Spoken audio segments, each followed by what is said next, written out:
Okay, so we're talking about the musical and then two of the Camelot plays. Let's talk about Honey and Milk first. So this is the second of your millennial musical trilogy, Mm. and I wanted to start off by comparing it to the first one, which I think is uh, I think they're vastly different plays. I do find this one's narrative a bit more predictable, just because of the Megan character. Yeah. You know where it's going at any given point, but there are still uh, some well crafted moments of drama, and it's interesting how the music is used here versus there, where it's used more like a standard musical where people break into song.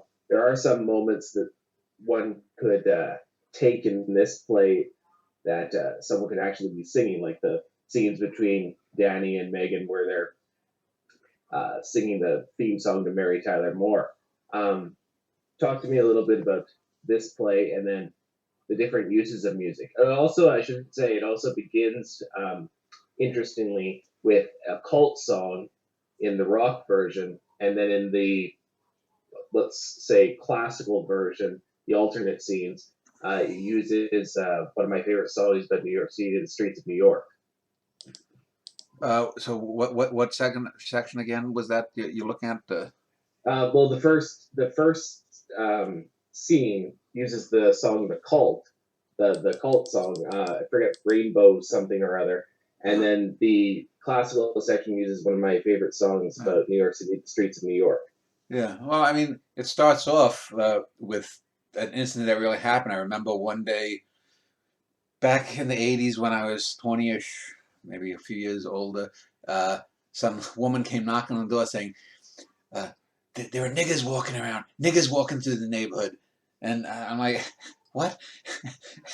and so I used that as sort of a comic lead into it. And then we pull back and there's the cult song, New York City. And this basically is the musical that's a love story. The first one was the setting up of the 60s and 70s.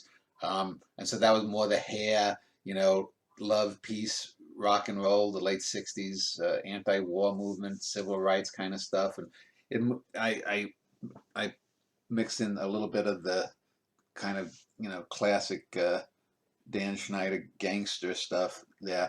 This one though is basically a backstory of the Megan Morrow character. And Megan Morrow has appeared in, I think this is maybe the fifth play maybe that she appeared in, and there's a couple of other cameos that she makes. And she was in the very first play that I wrote, uh, and based on the Megan Follows actress and some of the characters that actress played.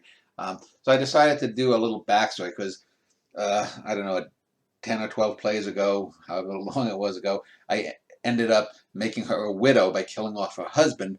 So I wanted to go back in time and do, because when you think of musicals, most musicals, at least classic Hollywood film musicals, are love stories.